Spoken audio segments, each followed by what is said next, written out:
राम राम। राष्ट्रीय स्वयंसेवक संघ आरएसएस का क्या योगदान है हमारे जीवन में, मैं एक कहानी के माध्यम से बताना चाहूंगा। एक राजा था। उसके राज्य में सब कुछ कुशल मंगल से चल रहा था। एक दिन पड़ोसी राजा ने उसके राज्य पर आक्रमण किया और उसे परास्त कर दिया। राजा अपनी जान बचाकर घोड़े पर सवार होकर वहां से भाग गया। भागते भागते वह एक जंगल की ओर चला गया।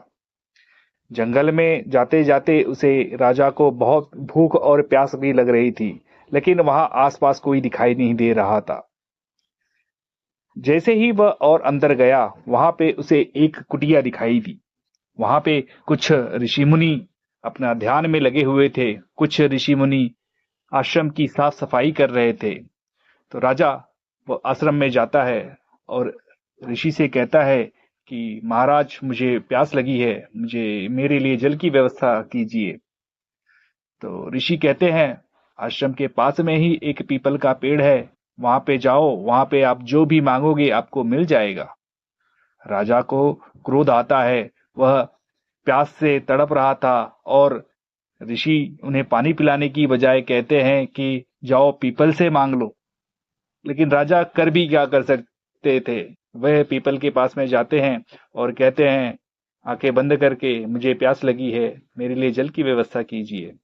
उनके सामने जल से भरा हुआ लोटा प्रकट हो जाता है। राजा पानी पीते हैं और कहते हैं, मुझे भूख भी लगी हुई है, मेरे लिए भोजन की भी व्यवस्था कीजिए। और जैसे आंखें खोलते हैं तो उनके सामने ही भोजन की थाली प्रकट हो जाती है। राजा भोजन करते हैं। उनके मन में यह बना रहता है कि संशय कि यह सब कैसे हो रहा है। वह ऋषि के पास जाते हैं। कहते हैं, ये पीपल का पेड़ तो बहुत ही चमत्कारिक है, क्या इससे मैं जो कुछ भी मांगूंगा वह सब मुझे मिल जाएगा? तो ऋषि कहते हैं, हाँ, आप जो भी मांगोगे वह सब मिल जाएगा। राजा पुनः पीपल के नीचे जाते हैं और आंखें बंद करके कहते हैं, मुझे मेरा हारा हुआ राज्य वापस चाहिए, मैं अपने राज्य पर शासन करना चाहता हूँ। और जैसे ही वह आंखें खोलते हैं तो देखते हैं कि उनका सेनापति घोड़े पे सवार होकर उनकी तरफ बढ़ते चला आ रहा था। और राजा के पास आकर कहते हैं कि महाराज, आप कहाँ चले गए थे? हमने तो दुश्मन की सेना को परास्त कर दिया। आइए चलिए, राज्य में सब आपका इंतजार कर रहे हैं। राजा अपने राज्य वापस चला जाता है। वहां शासन करने के पश्चात कुछ महीनों पश्चात उसके ध्यान में आता है वह जंगल की घटना, कि कैसे यह सब पीपल के पेड़ से मुझे सब कुछ प्राप्त हो गया। इसका राज जानने के लिए वह पुनः ऋषि के आश्रम में जाता है और ऋषि से पूछता है कि महाराज, यह बताइए यह सब कैसे हो गया? यह पीपल इतना चमत्कारिक है, जो भी हम मांगते हैं सब मिल जाता है, यह कैसे हो रहा है? तब ऋषि कहते हैं कि हमारी जो भी साधना है, जो भी पूजा पाठ है, सबका फल इस पीपल के वृक्ष में है। इसीलिए आप जो कुछ भी इससे मांगोगे आपको सब मिल जाएगा।